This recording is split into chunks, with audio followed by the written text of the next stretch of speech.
Je le disais en titre, un premier face-à-face entre Jonas Bayoulou, le nouveau directeur général de la Sofitex, et des journalistes au menu des échanges.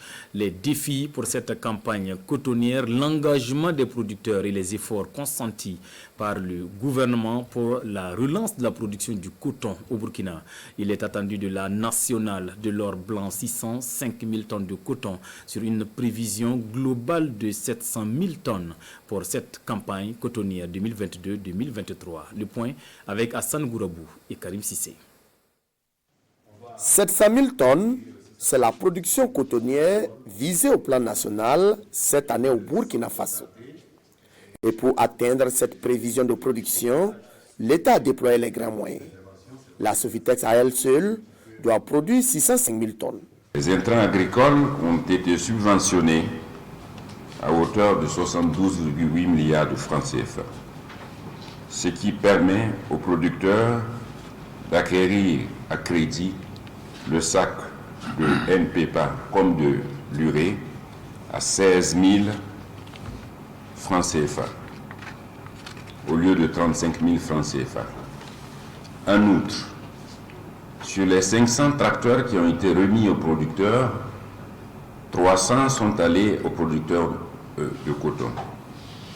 Cerise sur le gâteau, le prix du kilogramme de coton auprès des producteurs a été augmenté à 300 francs CFA le kilogramme.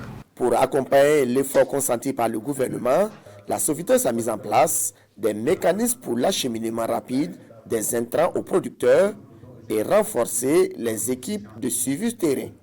À l'heure où je vous parle, les quantités d'engrais que nous avons commandées sont pour la plupart arrivées et sont en train d'être mises en place auprès des producteurs.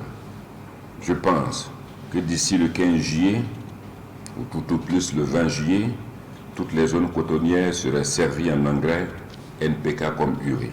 Malgré la crise sécuritaire que connaissent certaines zones agricoles, la filière de cotonnière se porte bien en ses débuts de campagne. Et au dit de Jonas Bayoulou, les superficies déjà emblavées sont nettement supérieures à celles de l'année passée à la même date. Cette année, au 30 juin, on a fait 558 000 hectares. Toutes les zones de production ont dépassé leur niveau d'emblavement de l'année dernière. La zone de Mouna, c'était une zone assez difficile, mais les emblavures aujourd'hui, c'est 5 000 hectares. Cette conférence de presse est le premier face-à-face entre le directeur général de la Sofitex et les hommes de médias depuis sa prise de service en avril 2022. Jonas Bayoulou compte multiplier ces genres de rencontres afin de créer une synergie d'action autour de la filière coton.